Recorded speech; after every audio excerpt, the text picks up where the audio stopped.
que tes hommes surtout ont coup de foudre pour un ours. Je ne savais pas qu'on était filmé. C'est vrai que si j'avais su qu'on était filmé, je me serais drôlement retenu. Parce que le charogne de bâtiment vient en bas, puis les macramés qui venaient loger, ben, ils ne trouvaient pas moyen de se laver les nougats. J'espère qu'à la fin de cette émission, les sentiments qui me sont portés dans la ville resteront les mêmes, voire s'amélioreront. Voilà.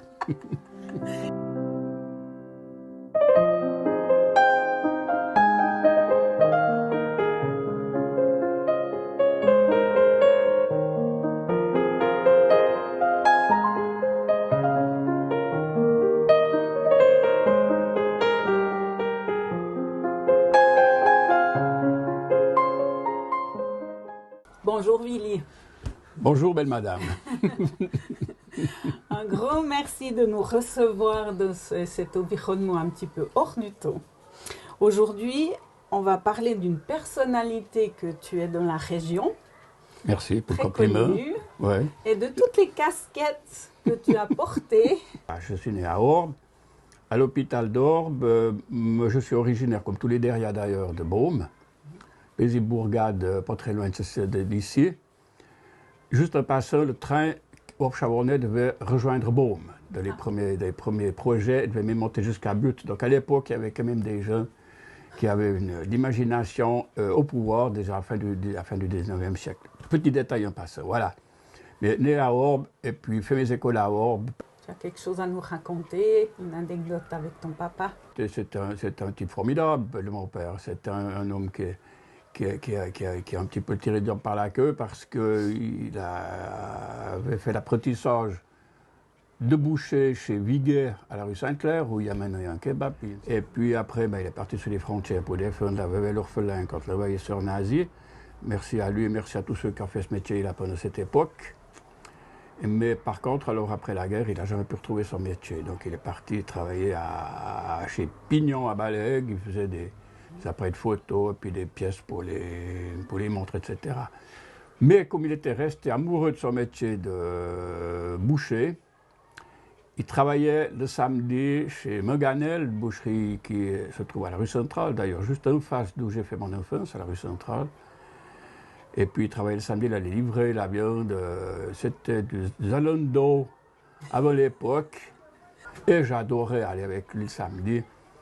Parce que c'était Léon, puis il arrivait dans les fermes. Viens, oh Léon, salut Léon, oh là Léon. Viens tuer une poule, viens tuer un lapin. Moi, je n'allais jamais voir ça, c'était pas bon pour moi. Mais par contre, alors j'ai découvert mon père de manière très différente. Pendant ces moments-là, j'adorais aller le samedi avec lui. C'est un bon type, il était bien aimé. Et puis c'est grâce à lui que j'ai fait mes premiers 30 mètres comme conducteur de voiture. Parce que j'ai fait 30 mètres, il a chopé une telle trouille qu'il m'a dit arrête, laisse-moi me débrouiller. Parce que c'était trop nul. C'était juste sur le plat qui était au-dessus de Courcelles sur Chavornay. Mais j'ai beaucoup aimé faire ces samedis avec mon père, c'était un bon compagnon. Ouais, puis c'était vraiment un bon type, voilà. On a préparé des surprises tout le long de cette émission. J'attends le pire. Salut Willy, et merci beaucoup de m'accueillir dans cette émission qui était consacrée pour parler de souvenirs évidemment, parce que ça fait bien longtemps qu'on se connaît. C'était déjà l'époque des scouts, donc je ne te dis pas le nombre de dizaines d'années, où tu étais mon premier chef. Et puis déjà à l'époque, tu avais ta verve communicative pour nous enseigner la hiérarchie. C'est peut-être pour ça finalement que je me suis toujours bien entendu avec mes chefs et chefs qui se sont succédés depuis ce moment-là. Puis je me souviens d'une anecdote, c'était un camp d'hiver à la Langtine, où j'étais censé totémiser, et puis j'ai été pris d'une pétoche inguérissable. J'ai refusé de me faire totémiser, et puis tu m'avais caché dans une écurie pour pas que j'assiste à la cérémonie. Ah oui. Ah ouais. Ah oui, extra. Ah, il s'est chopé une trouille au moment de la totémisation. C'était comme une épreuve un peu angoisse. Exactement. Chaque scout avait un totem, il avait un nom d'animal. Ah, oui. Moi, c'était Tatou. Oui. Voilà. Et c'est une espèce de rite initiatique, mais qui ne représentait pas grand problème. Mais lui, il a chopé la trouille parce qu'il se passait qu'on leur faisait manger des trucs, mais vous avez mangé des trucs qui étaient comestibles, mais assez dégueulasses. Hein. Par exemple, Il devait manger une limace, Ah. mais c'était quand même, la limace, c'était comme une tranche d'orange trempée dans l'huile. Hein. Et puis, et donc, c'était assez deg, Ouais. mais c'était parfaitement comestible. D'ailleurs, on a tué personne avec ce genre de trucs. Hein. Mais ça, c'est à LinkedIn, parce que toutes les années, on montait faire un camp de ski à LinkedIn. Une petite anecdote là, on descendait à ski, là. Hein. Il y avait une belle pente vers la LinkedIn pour arriver sur la route, mais une belle pente, c'était 150 mètres, ça nous suffisait largement. Et en bas, il y avait des barbelés, mais des barbelés rouillés. Hein, c'était des vrais barbelés, des vrais, quoi. Pour le bétail en été, mais ils étaient roulés en bas. Moi, je me suis affalé là-dedans. Alors, depuis la LinkedIn, ils ont pu téléphoner au docteur Besançon, qui pratiquait dans la maison sur la place du marché où maintenant il y a où il y a le vrac. Il pratiquait là, le docteur Besançon. Ouais. Téléphone au docteur Besançon, il nous explique, on a un scout qui est tombé dans des fils de fer barbelés, il est poussé de partout. Qu'est-ce qu'on fait? Le docteur Besançon a juste répondu, attendez jusqu'à demain, vous verrez déjà bien. Maintenant, on ferait venir la réga. Hein? Eh bien, je suis encore là. Merci, docteur Besançon. C'est souvenir extraordinaire du scoutisme. Il reste des souvenirs pas possibles. Le soir autour du feu de camp, on chantait. C'était des ambiances qui avaient une humanité géniale et puis qui ont vraiment laissé des souvenirs impérissables. Impérissables. L'apprentissage dans les gares, ça s'est fait à peu près dans une vingtaine de gares, c'est juste? Ou à peu près une vingtaine de gares, oui, parce qu'alors on était. Bon, j'ai commencé. La première année, ils faisaient en sorte qu'on puisse rentrer à la maison. Donc j'ai fait Chavornay avec les Pins, je pouvais rentrer à la maison. Puis la deuxième année, c'est loin. Alors j'ai commencé par Courfèvre, après j'étais à Genève, Soyères, Martigny, enfin toute une série de gares pas possibles. En changeant des fois au bout de 15 jours, j'avais pris des racines quelque part. Tout d'un coup, par exemple, j'étais à Courfèvre, j'arrive le lundi matin à Courfèvre pour bosser. À 8h30, le chef d'apprentissage téléphone. Oui, salut Deria, mercredi, sur le lendemain, tu commences à Genève. Ah, Ouais. puis à Genève, quel service? Les renseignements. Puis je dis, oui, mais moi je ne sais pas bien l'anglais, puis il me devait apprendre l'espagnol. Et puis c'était bon, ça discutait pas longtemps. Par contre, ce qu'il y avait de bien, c'est que quand on arrivait avec un petit peu l'air camp et puis la vue basse, hein, avec sa petite valise et puis un truc une valise avec une chemise, un pyjama, 2 sifflets, et puis éventuellement 2 disques à écouter. On arrivait, on allait chez le chef de gare, puis lui, il avait passé par là. Donc il savait dans quel état d'esprit on pouvait être, quand même un tout petit peu embêté, parce que tu tombais carrément. Courfèvre, tu es un peu Courfèvre. C'est 3 sifflets, un fumier, puis une église. Voilà, c'est dans le Jura bernois à l'époque. Tu te retrouves à Genève du jour au lendemain, ça change quand même pas mal d'ambiance. Hein. Donc j'ai une photo à te montrer.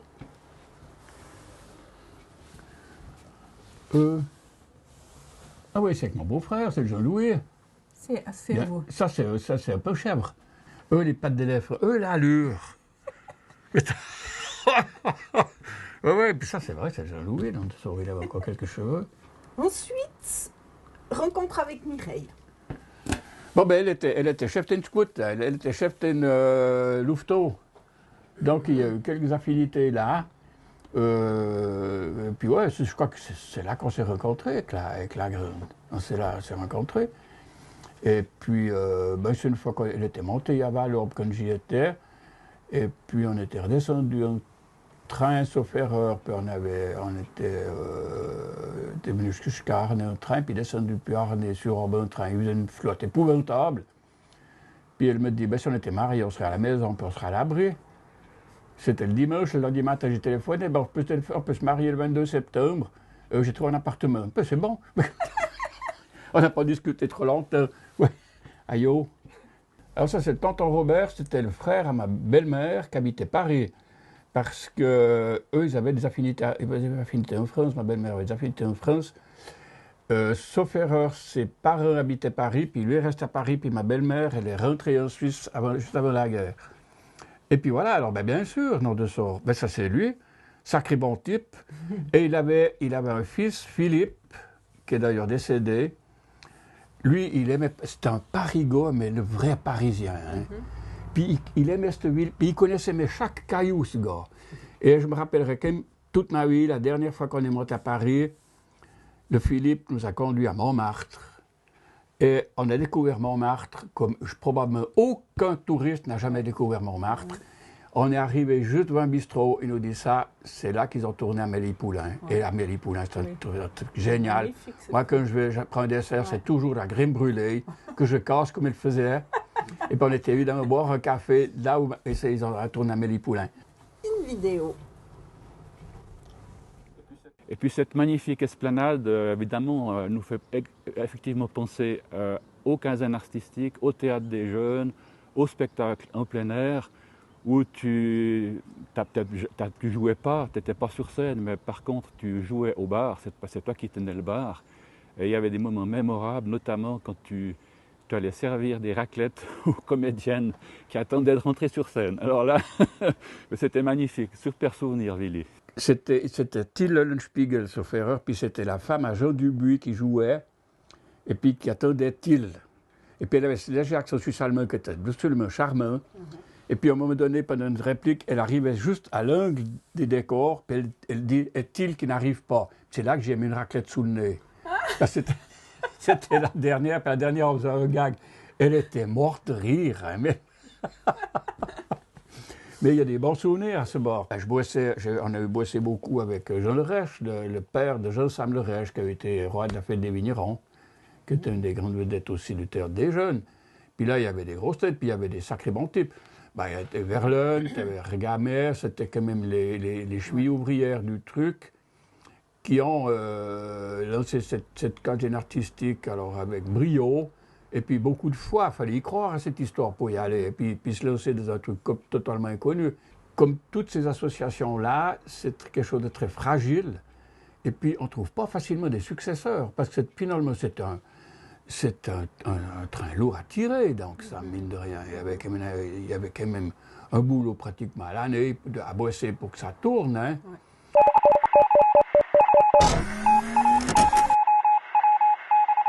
Le sens de cette fondation de l'auberge de jeunesse. Cette auberge de jeunesse n'est en tout cas pas encore en transformation, parce que le charogne de bâtiment vient en bas, puis les macramés qui venaient loger, ils ne trouvaient pas moyen de se laver les nougats. Alors maintenant, il va falloir qu'on se démerde pour trouver 600 000 talbins, parce que ces braves du conseil communal n'ont pas été foutus de développer quoi que ce soit pour nous donner du fric. Alors maintenant, on est bien emmerdés. Alors, vous signifie que 600 000 talbins, c'est pas de la tarte à trouver, et puis qu'il faut qu'on sorte les pouces du cul de braves. Une bande de braves illuminés qui vont pouvoir ne pas y arriver parce que c'est quand même un petit peu gros pour nous. Hein. Mais alors on fait ce qu'on peut, je vous promets. Et puis dans un avenir très proche, on va voir le nombre de nuitées alors décuplé à Orbe grâce à ce qu'on fait. Ah, ça c'est l'auberge jeunesse là. Alors vous voyez mesdames, messieurs qu'alors à l'auberge jeunesse nous soignons nos hôtes. Nous avons pris un monsieur dont le prénom je ne me souviens plus, mais je crois que son nom de famille est Girardet.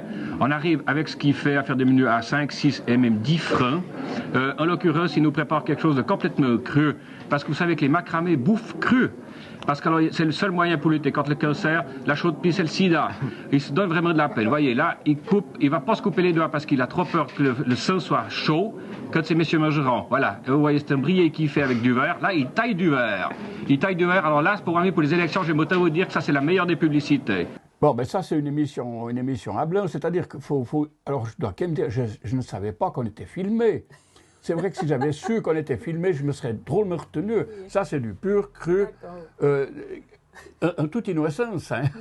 Alors là, je me suis fait choper, grandiose. Ouais. J'ai la honte quand je vois ça, mais on a quand même bien ri. Hein. C'est marqué dans les annales. Oh, ça, c'est grand, oui, ça, c'est une improvisation géniale. Mais si j'avais su, alors c'est vrai que si j'avais su qu'on était filmé puis que ça serait conservé dans des archives telles que celles qu'on présente ici, j'aurais jamais dit le 10e de ça. Hein. C'est pas ma nature profonde, mais peut-être que oui, quelque part. Voilà, puis c'est toujours dans le cadre de la caserne artistique, et si on peut dire à la faveur d'un déficit, que sous ton impulsion, on avait créé le carnaval. Ça, c'était qui dure encore aujourd'hui, heureusement. Et puis il y avait notamment l'Urbis sans gêne, le journal satirique, avec des moments mémorables à l'atelier des terreaux où on faisait quand même vérifier les textes à monsieur le préfet. Bon, c'est dans cette histoire de carnaval qu'a marché du feu de Dieu. Donc, depuis le départ, c'était juste génial. Ceci a peu fort raison qu'on pouvait faire ça en ville. Parce qu'un carnaval tel qu'on l'a exfiltré au puissant, c'est une catastrophe.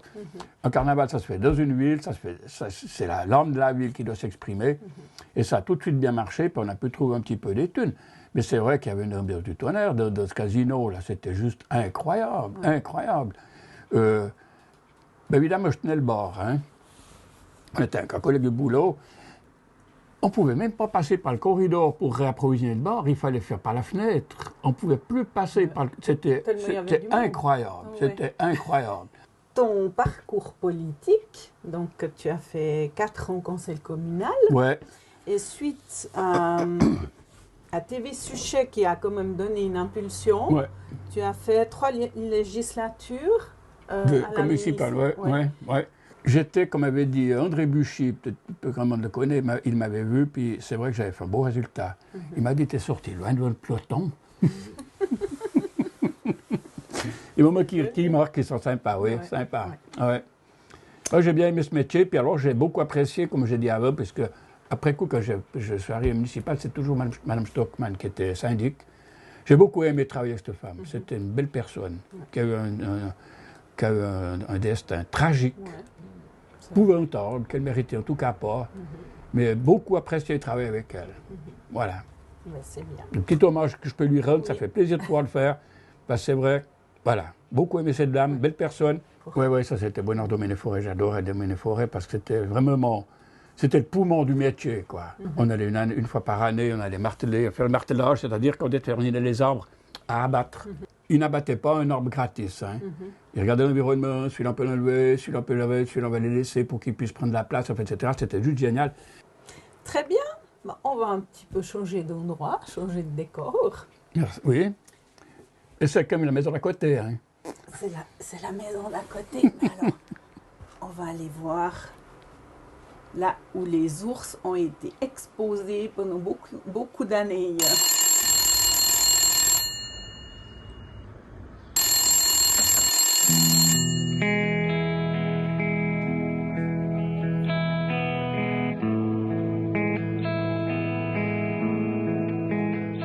Oui, ça c'est la petite Zoé. La petite fille qui vient de finir ses études au gymnase, qui a eu l'idée avec une copine de faire un rallye à Orbe, c'est-à-dire de faire une escape game extérieure. Ils ont fait ça sous forme de rallye, avec comme centre de gravité le patrimoine construit d'Orbe. Alors j'ai fait cette escape game, c'est très intéressant, c'est vraiment, il y a des questions qui sont assez tordues, bien faites. On voit qu'elles ont fait un travail remarquable, parce qu'il y a encore un beau patrimoine à Orbe qu'elles ont redécouvert, et c'est une belle manière de le remettre en valeur. Ils ont fait ça dans le cadre de leur fin de scolarité, en fin de gymnase. Même la directrice du gymnase d'Yverdon est venue faire cette escape game, et elles ont fait les deux 6 sur 6. C'est quand même une référence de qualité de travail, de sérieux et de bien facture. Je vote un tout petit peu passer ma petite fille, mais quand même, le certificat de 6 sur 6 à l'école, en sortie de gymnase, c'est quand même une référence qui mérite d'être soulignée et mise en valeur. Et c'est là que naissent tous les ours que tu fabriques. C'est là que je suis bien pour les faire. Ouais. Ouais. Alors, il va y avoir un borneux tellurique. Ah, ça c'est possible. Je pense. Je suis bien que là. Oui, alors c'est un boulot considérable. C'est quand même plusieurs dizaines d'ours par année. Et ils avaient une qualité incroyable. C'est qu'ils n'avaient jamais deux la même chose. C'est impressionnant, hein.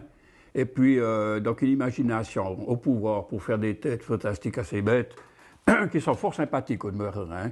Sont toutes sympas. Et puis, chaque fin d'année, une exposition de cet atelier précisément, qui avait beaucoup de succès. Enfin, on avait un joli panel de gens qui venaient nous trouver de tout le canton. C'était sympa. Puis il y a même des Valaisans qui sont venus, mais avec des bouteilles, et une ambiance là-dedans qui était juste géniale. Puis voilà, puis bon, elle est décédée brusquement. Mais elle a emporté son secret sur la manière de faire les ours, mais je crois qu'il y avait quelqu'un qui était capable de les faire comme ça. Hein. Et puis, qualité de travail incroyable pour un travail artisanal pur. Hein. Il n'y a jamais une machine qui a travaillé sur ces bêtes. Et puis, elle faisait des pattes. Ben, celui-ci, il n'a pas les pattes tout à fait marquées, mais il y avait des pattes qui avaient les griffes, tout. Enfin, génial. Puis alors, c'était vraiment de l'artisanat pur, mais quand même fait avec goût, bien réussi. Beaucoup de doigté, enfin, puis beaucoup d'amour, ça faut dire qu'il y a beaucoup d'amour. Hein. Voilà, beaucoup d'amour pour ces bêtes. Mais ça y participe à la réussite du truc. Quand on met du sentiment, quand on fait de l'artisanat, il faut mettre du sentiment dans ce qu'on fait. Mais on le voit tout de suite. Et puis en l'occurrence, c'était très réussi. Et c'était des expos sympas. Il y avait des gens, tous les gens qui venaient là, c'était sympa. Puis alors, j'ai vécu des moments, mais des moments extraordinaires. que tes hommes surtout ont coup de foudre pour un ours. Mais c'est impressionnant. Ah, c'est vrai. Ah, c'est impressionnant. Juste en aparté, je vais vous expliquer. Magnin, qui était patron du Zing, il est venu un matin là. C'était avant l'ouverture. Il a fait 3 fois le tour, il a dit celui-là, il me le faut. Mais le coup de cœur, alors que Magnin, c'était quand même un redin. Oui, il lui ressemblait peut-être. Je sais même pas. Je sais même pas si c'est reconnu dans cette ours. Ouais, c'est des bons moments de vie qui restent. Et puis voilà, ça fait partie du patrimoine de la famille, ça. Ouais. Bonjour, je m'appelle Caroline. Et puis, je suis avec mon papa. On s'occupe de l'atelier 21.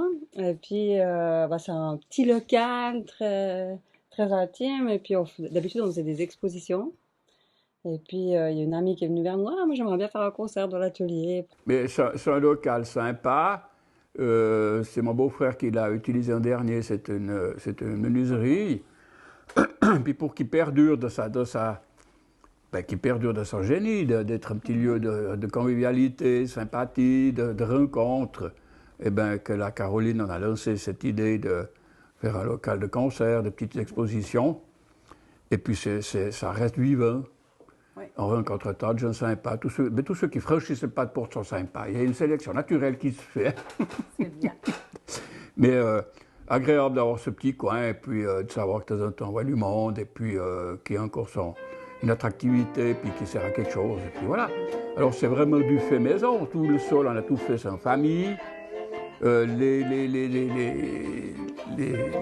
panneaux, c'est Cyril qui a fait, l'éclairage c'est Cyril qui a fait, donc c'est vraiment une création familiale.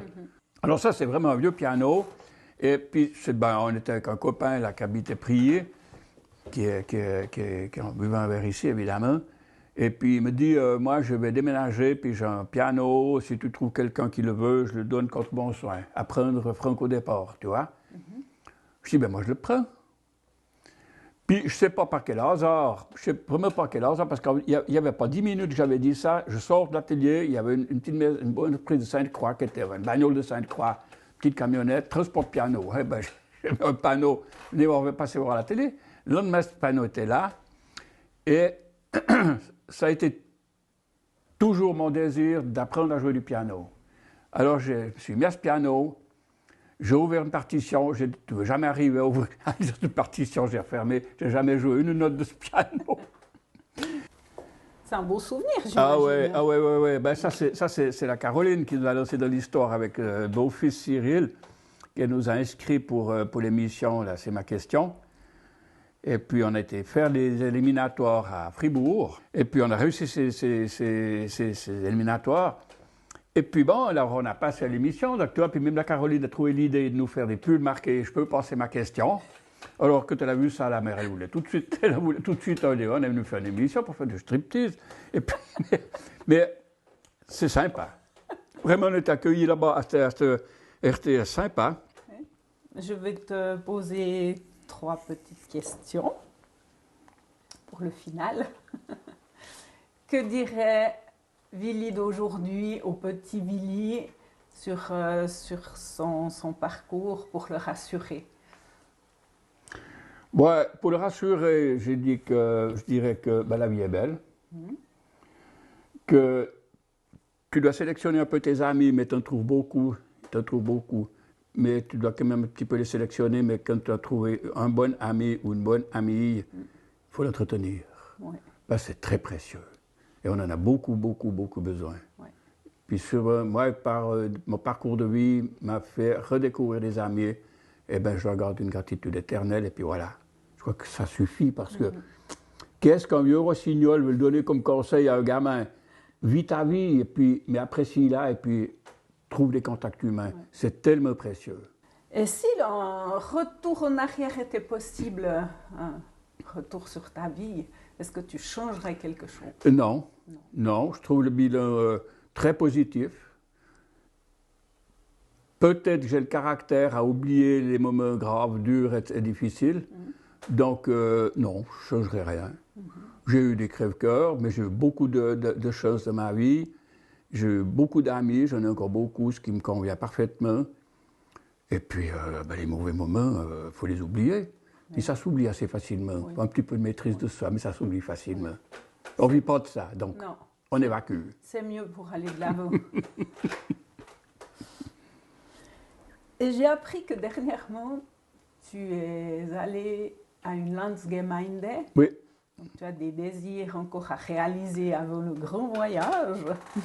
Ah ben, j'espère juste que le grand voyage se passe bien. Et c'est surtout le départ du grand voyage qui m'inquiète le plus. C'est vrai que parce que mourir, comme disait Sébrel, qui disait mourir la belle affaire, mais la manière d'y arriver. Oui. Voilà. Et puis, alors effectivement, j'étais une Landsgemeinde et c'était un vieux désir d'aller à une Landsgemeinde. Mais un coup de bol, j'ai vu que c'était le 24 avril, sauf erreur, à Arpenzelrode intérieur. Voler là-bas pour voir une fois ce que c'était que la vraie démocratie. Parce que ça, c'est la vraie démocratie. Et c'était juste génial. Bon, alors, dans le public, c'est vrai que la place n'est pas énorme, et puis je crois qu'il y a en tout cas 3000 personnes, 3000 électeurs là, qui étaient sur la place. Puis dans le public, on peut voir un tout petit peu, mais j'ai adoré, parce qu'il y a un long discours de Landaman, il y a le pouvoir exécutif qui est sur une estrade, le pouvoir judiciaire qui est sur une autre, et puis, alors, j'ai un peu oublié le suisse alémanique, malgré que j'ai bossé dans le canton de Berne et le canton de Zurich. Mais alors, la Penzeller Touch, alors, puis rien du tout, même plus de ces micros, ça sature, on ne comprend rien du tout. Mais quand ils sont mis à voter, on ne voit pas tellement le point arriver parce qu'on ne comprend pas ce qui se passe, mais c'est probablement votre premier vote qu'il y a eu, c'était la réélection du Conseil d'État. Alors, ils réalisent le Conseil d'État, mais c'est juste génial. C'est unanimement oui, et il y en a un sur les 3000 qui lève la main. Mais ils ont tous une épée, mais il n'y a personne qui lui a coupé la tête. C'est un respect de la démocratie que j'adore. J'ai trouvé ça juste extraordinaire. Des drapeaux, conseillers fédéral, feu fort, tout ça, c'est extraordinaire. C'est une belle leçon de démocratie.